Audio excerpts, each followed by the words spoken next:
Hello, I'm Hello. Dennis, and Yes. Paid to Dream. My very special guest today is Geoffrey Holder. Geoffrey. Hello. Hello, Sir Charles. How are you, man? Geoffrey. Lord Geoffrey, I have to explain to everyone that this has been a love affair of some 35 years. Oh, my Lord. Yeah. Years. It was 1976. George That's right, Barry, in Los Angeles. That's right. George Barry, who was the head of a Brut Fabergé, had hired me to write a screen version of Cyrano for Richard Pryor, and I said, I don't want to do a modern thing. I want to do Cyrano in that period, but we'll set it in the Caribbean, and there's only one man to direct it. I said to him, it's Geoffrey Holder. The problem was I didn't know Geoffrey Holder, but I got a card in the mail that same day from a woman named Cynthia Chomsky, who had whatever happened to her? I don't know. I don't know. Hopefully she's sitting with her painting somewhere. But she ran a gallery in Los Angeles, and there was this beautiful photograph of you, and she was going to do an exhibition of your work. I called her immediately, and I said, is he coming to Los Angeles? And she said, he's here. As a matter of fact, he's sitting right across the desk from me. And people would be surprised about me, as they are about you, that I'm basically a shy person. Yeah, well, it's not shyness. You have good manners, and I really mean that. Thank you. No, because, you come in, hey, man, what's your name? How are you? And you don't even know me. Well, I said... When this woman is sitting next to you, she's the wife, she's the girl, who is she? And they don't even know you. No, they the don't. The thing here, but then, what was wonderful about you when I met you, you had a whole difference, and the difference has to do with your culture. From the time I heard that you were from Canada, Canadians are Americans are wonderful, don't misunderstand me, but the Canadians had a freshness that's untapped, and it goes with good manners. They're not pushy. They just are cool and they're easy and they, I am not constipated. My name is Geoffrey Holder. How are you? I introduce myself first and rather say, hey, what's your name? But you had the grace of a Canadian. Because I worked in Toronto many times around that period, Yes. And it was refreshing to meet somebody from Toronto, in New York, particularly in Los Angeles. Yes. Well, I remember I said, let me speak to him, which astonished me at my boldness, and I told him about my project, and you said, what are you doing tomorrow? And I was caught off guard. You said, come to a run-through of The Wiz, which was going to be playing at the Amundsen. And I went down to the rehearsal studios at the Music Center, and it was probably still the most exciting experience I've ever had, because, number one, the people weren't wearing costumes, and two, several performers were missing, and you filled in for them. And I saw a production of The Wiz that afternoon, unlike anything. I hate to use the word disappointed, but when I finally saw it on stage, it just didn't have that magic. And I remember that John Gielgud, when he did that production of Hamlet with Richard Burton, what he was trying to do with that was what he called the rehearsal version of it, because there's that magic thing just before you go on stage finally, when people have little bits of costume on, Yeah. But they're not completely in that, and it's that strange transition, and no one has ever been able to capture that on stage, because it's just part of the magic process of getting a show on its feet. It's that last stage. Yeah. But the frosting on the cake. The frosting on the cake. But I remember I sat there. You nodded at me. We did not speak until after the play was done, and then you invited me to come to the Chateau Marmont that evening, and I remember going there, and you were in the midst of painting, and I subsequently bought that painting, not once but 2 times, which is a whole other story. But I remember sitting there watching you, and you were holding what looked like a vase, except it was filled with rum, and you were painting furiously, and you suddenly turned to me and said, do you love me? And I said, I beg your pardon? You said, do you love me? I thought, oh, God, what am I supposed to say? I said, well, you're a nice guy. And you said, yes, but do you love me? I said, yes, I do. And you said, good, and get me another drink. I have odd ways of speaking, deliberate. I know. It's cemented our friendship, I think. Yeah. You know what was in the... People just do not know how to drink rum. Because of a calypso called rum and Coca-Cola, which is ridiculous, you don't drink rum with anything sweet. Rum is made out of sugar cane, that's sweet enough. But you add lemon with it. So I get rum and bitter lemon, or rum and lemon juice. Because the acidity cuts into the sugar, and together, you have a great punch. So, and you know where that started? When I first came from, I was born in Trinidad.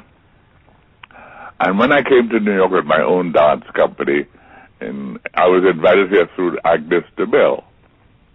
And I came here with my dance company, and I brought the steel band to this country, and because of that, they had to join the union. And I walked right into my first Broadway show, which within the 6 months I'm here. I became lead dancer in a beautiful show called House of Flowers, written by Truman Capote, starring Pearl Bailey and Diane Carroll, with Juanita Hall, who had just won her Oscar as Bloody Mary in South Pacific. So it was a great cast. And that's a long story. I don't want to get into that. But I came here. Well, my mind is drifting. Where was I? I wanted to take you on a trip. Yes, that's where the rum punch comes from. Right. Because when I came here, I had very little money. And to sell my paintings, I have to have people over for cocktails or something to eat. So, and I had very little money, and I had to remember how my mother cooked. And I improvised. I didn't buy turkey, I bought chicken, the chicken wings. And I would chop it up, and then I'll stew the chicken wings, and put some curry in it, spice it up. And to have I'm not going to buy you champagne or white wine. So what I did was, I bought rum with bitter lemon or rum and lemon juice, and I'll freeze it. Hello? Somebody's calling me? I'm here. I heard a little beat. Anyway, so that's how I learned to entertain, and people come to the house, and then they are fascinated with the paintings, and then I saw my paintings that way, before I had a gallery. You shared some of those cooking secrets in the Geoffrey Holder Caribbean Cookbook, which is... Well, nothing is wasted. No, nothing is... I did a cookbook for Doubleday called Geoffrey Holder's Caribbean Cookbook. Yeah. With remembering all the things my mother did. I am an observer. I was always an observant child. I saw my mother cook. I learned to cook from what she was doing. I saw my mother sew clothes. I did learn to design by seeing my mother cut fabric. My brother is a great painter. He's died, but even Prince Charles has 2 of his paintings. Bosco Holder. And what happened? He danced, I danced. When I was a little boy, we were like 10 years different. He painted, I stole his paints. That's how I began. And he was furious with you, wasn't he? Livid. Well, it was during the war, I was 12 years old. And paints were very expensive. And I was very sickly as a child. And when I stayed home, I had nothing to do. So I took a cardboard box, empty cardboard box, and I cut it up in small pieces. And I stole a tube of his paint, and I began painting all over the box, all over the pieces of cardboard. But I took his paintings off the wall, and I put my little paintings up.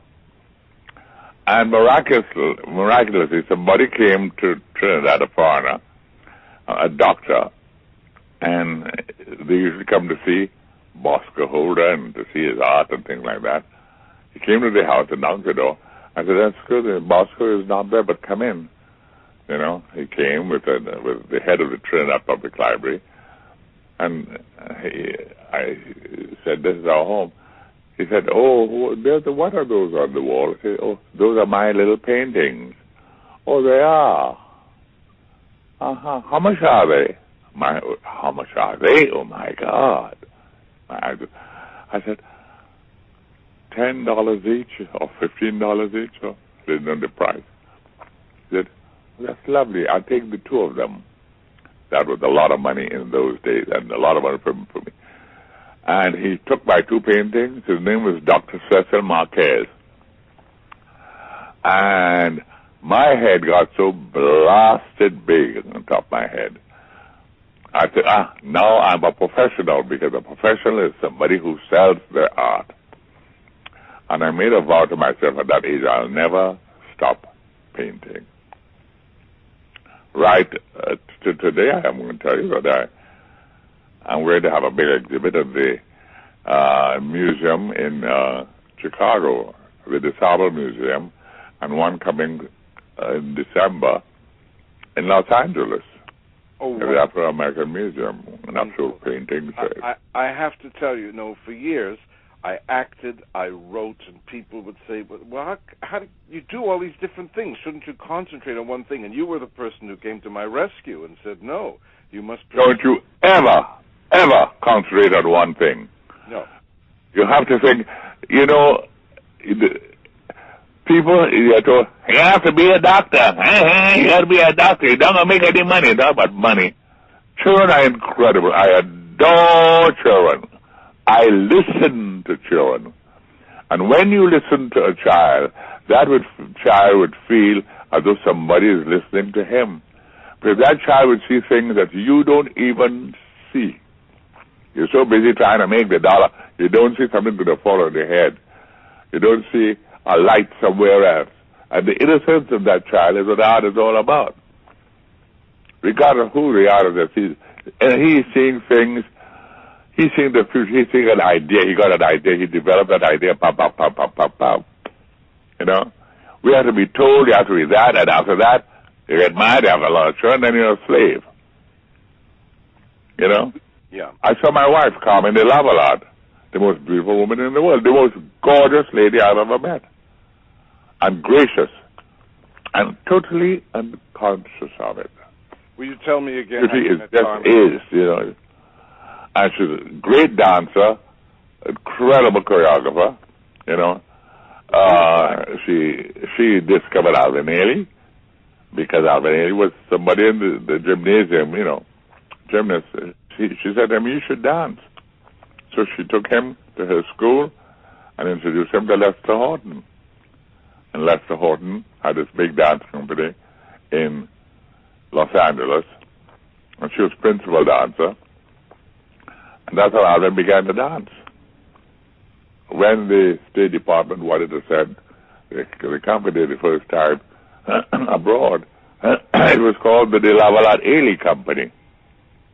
Because on the strength of Carmen's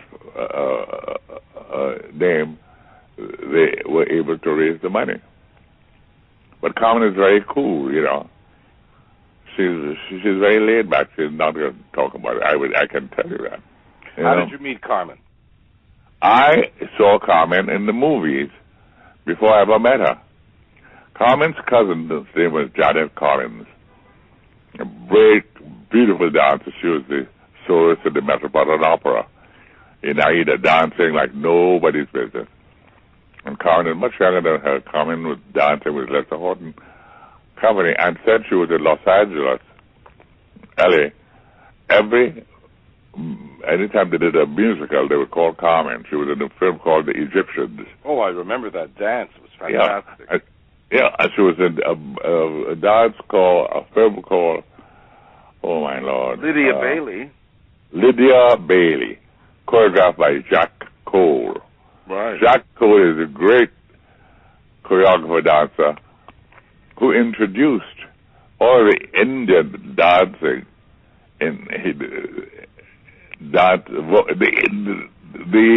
the dance vocabulary of India are all in his movements. they had three sisters. I forgot what the name. But he was dancing up a storm for 20th Century Fox movies. Then he did a lot of movies, choreographing, like Gilda with Rita Hayworth. Mm-hmm. And he acted in Designing Lady with Lauren Bacall and Gregory Yes. Peck. It was very funny. A brilliant man. Now, Gwen Verdon used to dance with Jack Cole. Gwen Verdon then married Bob Fosse. All of this hat tipping and dancing was taken up by Michael Jackson without even studying with them. All of Michael Jackson's movies very Indian. And I don't mean American Indian, I mean East Indian from India.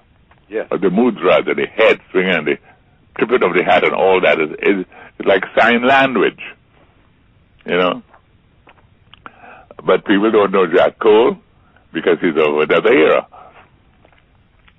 Well, and this is what I'm trying to do with this show is Yeah. to educate people and for people to, that this stuff. People, if you want to educate people, they got to sit and listen.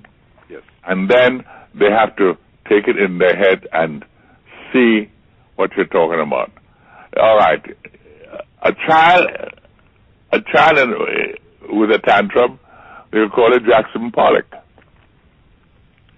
They would take the food they don't like it, they spat it on the food. I don't want this. So they spill all the juice on a piece of canvas. Is what Jackson Pollock did. Took paint and spattered paint. And when he spattered the paint, he saw designs out of it. You know, the whole school. But you have to have the eye quick to see it, you know. So Jack Cole introduced us. Back to he didn't introduce that. That was his vocabulary of dance. Like Martha Graham is a modern dancer. What's the difference between a modern dance and a ballet dancer? The ballet dancers don't use their pelvis. A modern dancer is one who contracts and releases. And the Africans are bumping and grinding. It's the same thing. The midsection is very, all this sort of hip shaking, it comes from the drum. It's like a pulse. Boom, boom, boom. You react in the midsection. You were married on stage during the run of House of Flowers, yes? No. Or you had the wedding party on stage? No, my engagement. Oh, it was your engagement party? Yeah. That was the night the Shah of Iran was the Shah of Iran came to see the show, you know. Right. And they had a party for him on stage. And I only had $119. I went and bought a nice little ring. And I showed it to Carmen. Would you mind me? And Pearl Bailey was funny. She said, nice, where's the ring? I can't even see the stone. She was a naughty lady, wasn't she? Yeah, wit, great wit. Yeah. But it was another era, yes. And I've been fortunate to be conscious of everything that I've been doing. You because did I get an amazing production of Waiting for Godot with two icons of the cinema. Oh, God. What's his name? Mantan Molan, the great comedian. Right, who and Rex Ingram. Movies. And Rex Ingram, the Lord himself. Yes, and Earl Hyman. Yes. Great. And myself, that was incredible. Everybody say, "Oh, Geoffrey, I love your voice. It's a lovely voice. Oh my God, why do you speak so well?" I used to stammer. I had a speech impediment as a child. I used to say, Geoffrey, and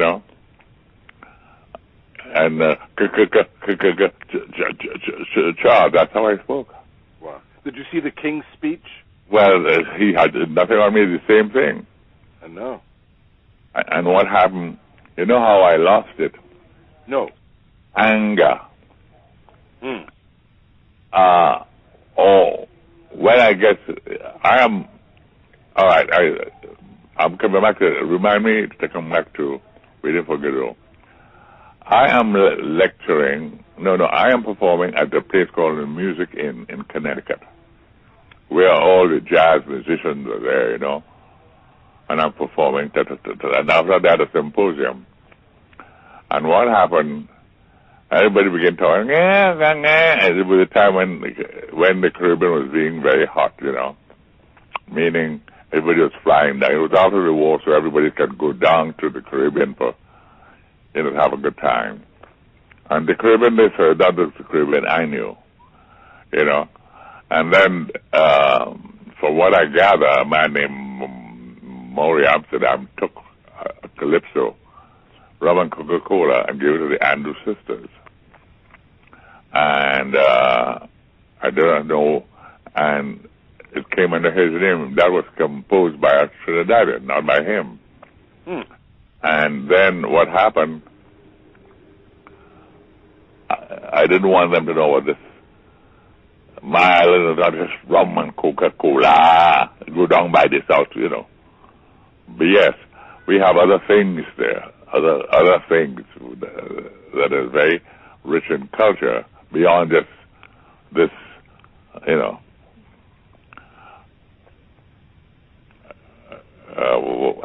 my mind slips. That's all right. Let's go back. Rum and Coca-Cola. Right, but let's go back to you conquering your impediment. Wait a minute, this is all a part of it. Oh, okay, sorry. So what happened, that's the Caribbean they know. And I couldn't take it anymore. I raised my hand. I'm sorry, you're wrong. And I said that. Whew. Everybody stopped and looked at me. And I had to explain why he was wrong. And, when you rooted up the fire, you lose it. And I got up there and I spoke for half an hour without stammering, because I knew what I wanted to say, And after that, they applauded me. And then I ran out of that room and began to cry, because I never spoke in front of people, because I am dyslexic as well, So I was not very bright in the school. I was afraid to read because of my stammering, and we had sadistic teachers there jumping around. The first time I danced on stage is because my brother, who had a dance company, says, Geoffrey, I would like you and my sister Jane to go on stage and improvise. The Lindy Hop, that's when I was a child, and trucking, Gene and I went out, we had a dance on stage, and the audience went wild because children didn't dance on stage. You must remember we were a very constipated British island. And I use the word constipation. My dear, everything's like, my hair, it's lovely. It drives me crazy. And what happened was, next day I went to school, and I went to a boys' school, all boys, and at the end of the class, this headmaster said we had to go, before we sing God Save the King, it was the king then, not the queen, God Save the King, we have to all stand up there, and the headmaster came out and said, oh, we have a star amongst us. You should have seen him on the stage. Now, I am like 7 years old, petrified. Oh, boy. Geoffrey Holder, stand up. I had to stand up in class. And he says, dance for us here as you danced on the stage last night. Oh, my God. In front of all of these boys, I was petrified. And he came after me. He pulled me on the center of the room and took a cane and began whipping me on my feet. Dance, dance, dance. I just cried. Oh, my God. Exactly, and all the boys laughed. That's nasty, man. But you know what? He was jealous because he is a show-off, and he couldn't dance, and he didn't dance. But one day I saw him at somebody's party, I looked through a window, and then he was trying to show off how well he could Susie Kern truck get. But because I could get on the stage at 8-7 and stop a show, he couldn't deal with that. That's how I have to put it. Yeah. But my life has had traumas like that, and we didn't forget though. Herbert Berghoff, who's a brilliant director, couldn't deal with the fact that I couldn't get my... See, when I auditioned, I didn't read the part. I knew of the part. Well, Alvin Epstein had done a brilliant job, Mm-hmm. And when they did it first, and then after, when I went to see Herbert Berghoff, I said, Mr. Berghoff, I don't read, I said, but my voice is like this: 1, 2, 3, 4, 5, 6, 7, 8, 9, 10, 11, 12. In other words, I can project. That's why I got the job. To get into that speech was difficult, and I couldn't. And Berghoff never gave me any notes. He just sat there, saying nothing. And one day I was so angry, I spun my head around like a dish rag, swung it around and round and round and round and round and round, and the whole speech came out, given the existence of other force in the public works of punch and what, but if a person of God, quack, quack, quack, quack, outside time without exception, who from diviner pastor, diviner subway, diviner phasor loves us, there is some exception for reason we know, but time will tell, and suffers like divine manner with those who for reason know, the time will tell, a planetary in torment, plunged in fire, whose fire flame did not continue to come down into fire, the firmament, and on and on and on and on and on. And the whole speech came out. After that, I had no problem. As though it broke. Fear is what keeps me in. Fear holds you in. You get it? Yes. I realize that. So I have... I'm back on stage right now doing this play, Room Service. Yeah. And the terror, you're suddenly going, something goes wrong. The next thing you know, it's just the whole thing's gone up completely. Your mind just becomes... Yeah. It's not fun. It's not fun. And if it's not fun, it's not worth doing. Yeah. But you see, I am a lion. Yes, you are. Logically, I'm a lion. And I'm going to win. No, I believe in all of that. You take... Fear is something you take. And you use it. Yes. Fear, a friend of mine was very sick. And says, Geoffrey, he was a dancer.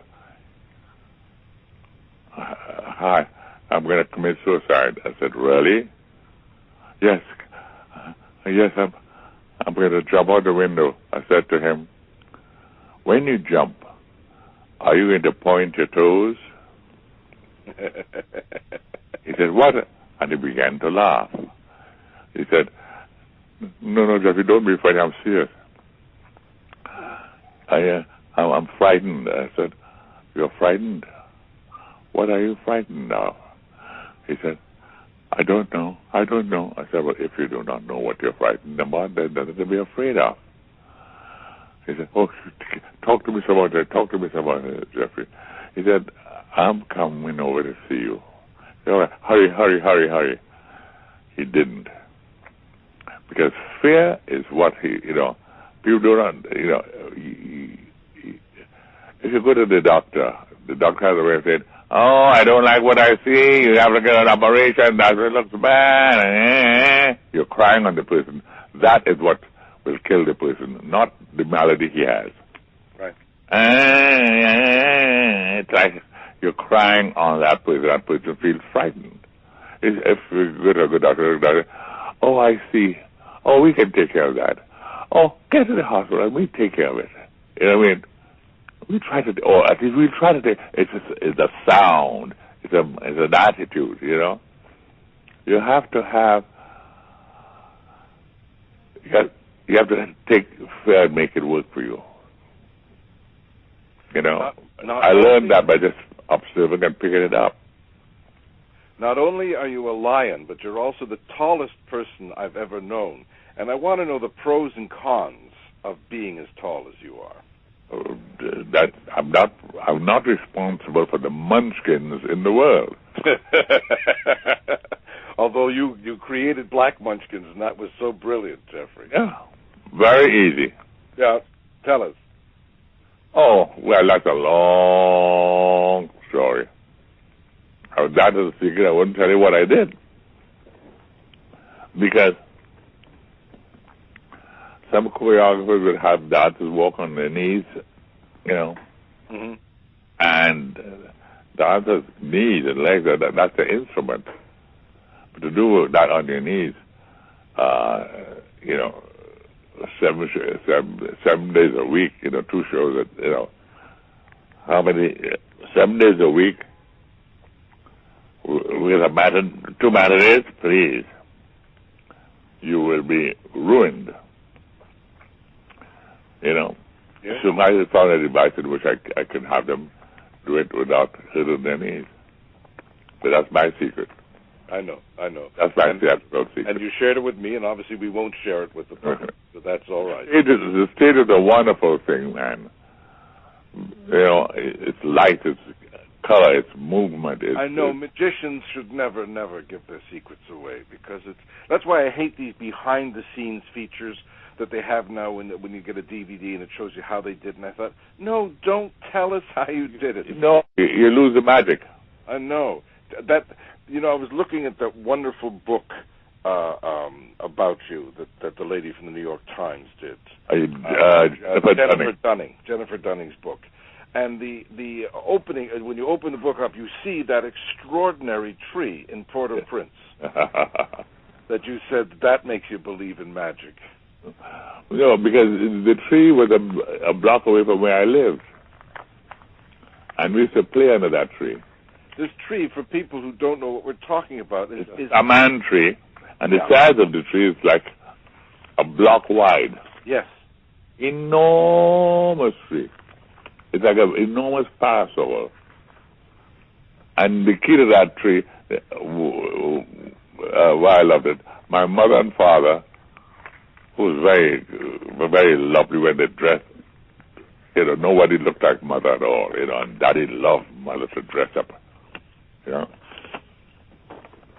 And what happened, when they went to dances in that park there, that dances, we had a big building there. It was called the Queen's Park Building. And they go there at night. Daddy didn't want to make an entrance with mother, and when everybody is going up the steps, because everybody is outside looking to see who's the best dressed, he'll wait under that tree until it is clear, until the entrance is clear, everybody has gone up, and then to make an entrance with mother. And just so they go up the steps alone, you know.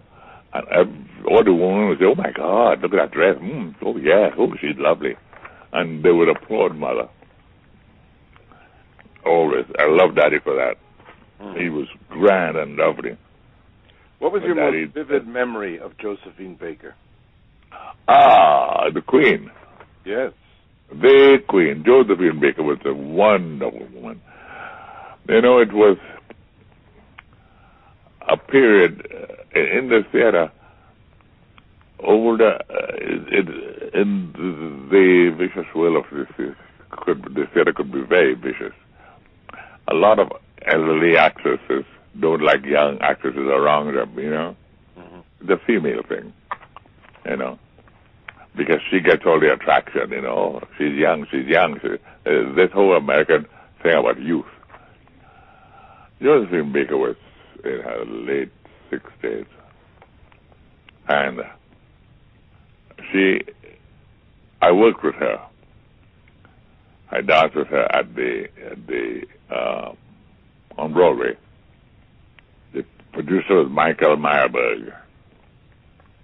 You know, and my brother, Bosco, had worked with her. years before that in Europe.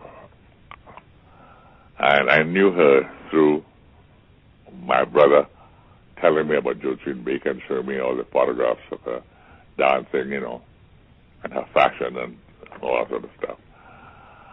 And I was at Meyerberg's office, and I was talking to him because I was told, you should be the show, you could go and speak to Michael Meyerberg. So first thing he said is, how much do you want? I said, how much is the minimum? He told me so much and so much. I said, well, I don't work for minimum. Add $20 to that, and then you get me. I never work for minimum. And Josephine, I heard the steps of Josephine walking, dum, dum, dum, dum, dum, because somebody said, Mr. Meyerberg, Miss Baker's here. I heard the steps. My hair was standing on my head because I could hear the steps of Josephine Baker coming into the office. And she said, bonjour, ça va, ça va. Yeah. I said, Miss Baker, I love what you did at Carnegie Hall. Now, she did something very interesting. It was her big return to America after this place where they wanted to eat. The Store Club. Yes. Yeah, they didn't want to serve her because she was black at that period. She kicked up a big storm. And Walter Winchell was vicious to her in the press.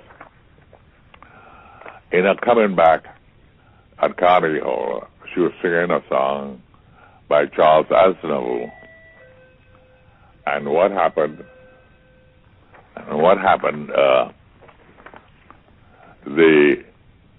In the middle of the song, she was strutting across the stage, and she walked right into the American flag, and she left her back, turned to the audience, to the public, and sang the rest of the song with her back to the American flag. To me, that was high theater. Mm-hmm. Yes. And then when we end the run, I traveled with her all through America. I said, Miss Baker, I would love to. She wanted me to go to Paris. I said, I would like to bring my wife and have her dance. She said, okay, fine. So I took Carmen, who was young and gorgeous, and she never said, what are you going to wear? What is she going to, She would tell Carmen, darling, you should put on a little more glitter, a little more, She, instead of feel competitive, as a younger lady on the stage with her, she would say, add a little more sequence here, a little more. She was very lovely to Carmen, and I said, now that is a star. But my life has been very rich, and I love Paris because my grandfather was French, mm-hmm. and my grandmother was Martinican on my mother's side.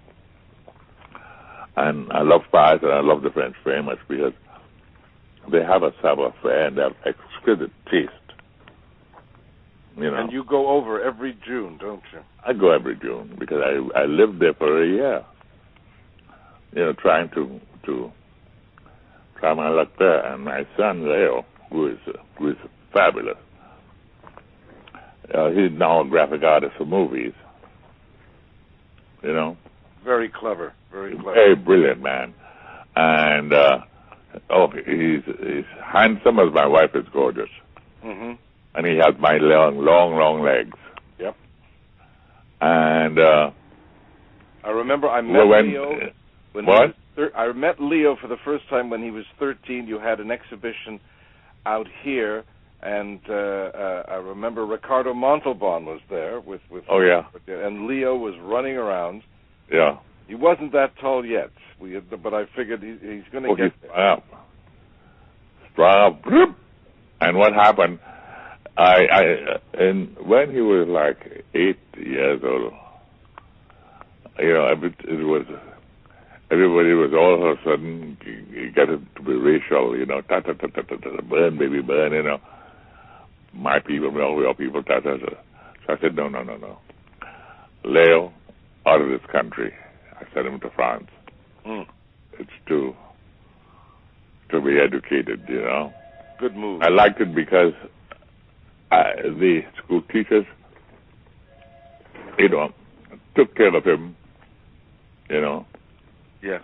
It's not like here, when they go to meet a child here, the children using profanity, and while the parents are busy talking to each other, honey, baby, and ignoring the child behavior. They just don't do that. At least they didn't at that period. And I love them for taking the chance and doing it, you know. Well, The Wiz and Timbuktu were two extraordinary magical evenings in the theater for me and for many people. And I know you've been trying to mount your own version of the Red Shoes. Well, whatever I do, I like to see, The Wiz was an incredible idea because it happened by magic. This man, I bumped into the street and I thought he was someone else. And I'm taking him out for dinner as though I had met him before. He looked exactly like someone else. And then I realized it's not the same person. I said, what are you doing? He said, well, I'm so-and-so, and I'm mounting the Wizard of Oz. The Wizard of Oz, the black version. Oh, really? That's nice. So I said, I like to hear the music. He played the music. The music was divine. I said, you shouldn't call it the Wizard of Oz. You should call it the Wiz of Oz. And he said, yeah. So one day I went to an audition of his, and I was being very grand to support him, you know. That here comes the uncooler man to support this man, and ha.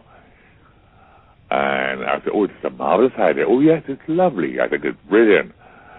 And this man at the back said, well, I don't know who's going to play Darcy. I mean, who, Lena Horne, who, I don't know who.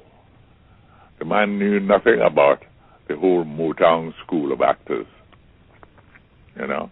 Yeah. So I told him, man, be very careful. The next time you do that, don't do it unless you show them what you're talking about. People have no imagination. So one day when I was bored, I began to draw the lion, the tiger, the Dorothy, and all the costumes. I said, next time you tell anybody, let them see my drawings, and then they hear the music. Then they can visualize. Now, I thought of, you cannot compete with MGM. You know, the pink balloon coming down on the Good Fairies and the pink balloon. That was the most magical moment in film for me, you know. Especially for a little boy in Trinidad. Well, for any boy in the world. At that era, where music, where film are concerned, you know. And what happened is I went just the opposite way, you know. And he said, oh, these are nice. I said, Geoffrey, can I buy these? You know, no. Geoffrey, I wanted to give me this because I want to go to MGM. I said, no. 20th Fox. He was wearing, not MGM. And I said, no, just remember, these are my drawings. I'm just loaning them to you. He went to 20th Fox and met a wonderful man,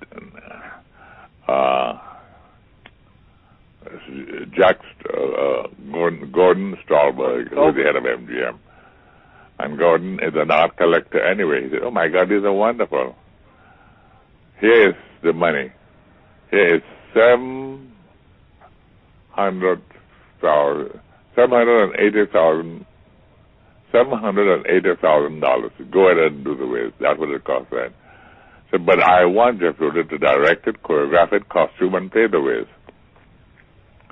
I said, sure, I'm glad it, but I don't want to play any Wiz. I'm tired of being witch doctors and Wizes and, you know, characters like that. I won't play that.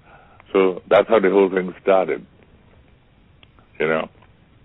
Amazing. And I'm a visual man. If I do a piece of choreography, I must do the costumes and the scenery, because it is my poetry. You know what I mean?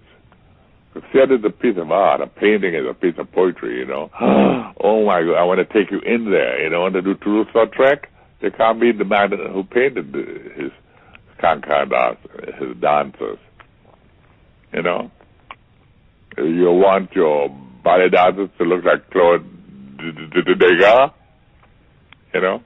Yeah. You find the painter that, and you can go from there. The world off. You know. And then after that, after winning the award, I said after we had met in Los Angeles, yes,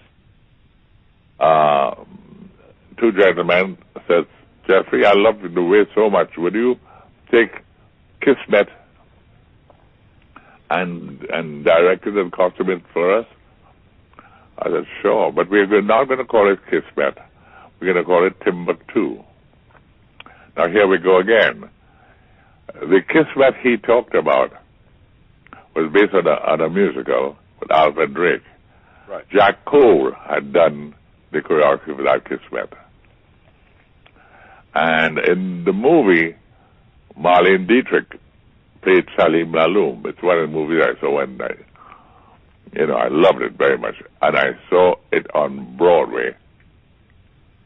There's the old movie with Ronald Colman and Marlene Dietrich. Which is a non-musical. Non-musical. And then you had the musical on Broadway. Right. You know, take my hands, I'm a stranger in paradise, laddie.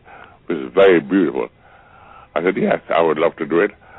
But I would like to do it with Eartha Kitt playing Salim Laloum. Because you can't top Dietrich and all these other ladies who did it, you know. And Eartha is so bilingual, you know. She has this style that I needed. Yeah, and I wanted the costume to look like this. I mean, I want that whole world to be so different. And it worked. It did. It was wonderful. It worked. And you're wonderful. I know that. I can't help it. I know. Geoffrey, I love you. It's been a joy. Oh, and we'll continue. When am I going to see again? You're going to see me very soon, but we're not going to discuss that in front of the audience. No. I will call you after we sign off now, okay? All right, darling. Thank you. Bye, love. Bye-bye.